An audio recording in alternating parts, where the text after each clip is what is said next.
Auditory memory, one of the 9 areas of auditory perception. So what is that all about? Most of you probably recognize it when you ask your kids to do a couple of things, and maybe they'll do the first one or they'll do the last one, but they don't do all of them.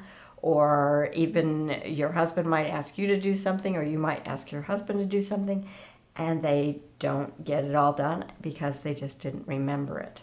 And so how does that impact learning? Well, it's going to be making it more difficult for spelling and for following directions, following through on what you're supposed to do. In the classroom, the teacher may say, take out a pen and paper and your social studies textbook, and they're delayed in getting everything out because they're not remembering everything. They may just get the textbook out and not the paper and pencil, or the paper and pencil and not the textbook. So what specifically can you do to help your kids improve their auditory memory? Because auditory memory skills can be improved.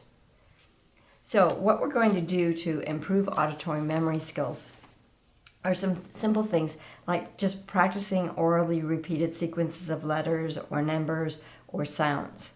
You can also have them listen in the backyard to the sounds, and how many can they identify, have them write them down.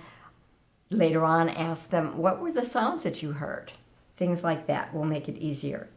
You can play games that are going to be improving comprehension, both for reading or for listening. The comprehension zone game can really improve those listening memory and auditory memory skills. Some additional things are reading to them or having them listen to books on tape, and then asking them some comprehension questions afterwards. That's that active recall. Can they remember? And then there's one other quick thing that you can do for auditory memory skills. And for that, what you're going to do is do a little bit of color coding when you give directions. You can color code your first direction with a green, second direction with a red, and second direction with a yellow, and third direction with a red. And so can they remember? What was the green direction? Oh, that was the first direction. What was the yellow direction? Oh, that was the second direction that you gave me to do. And what was the red? That was the third direction that you gave me to do.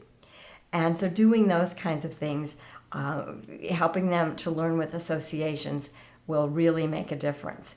We retain information much easier when we have an association.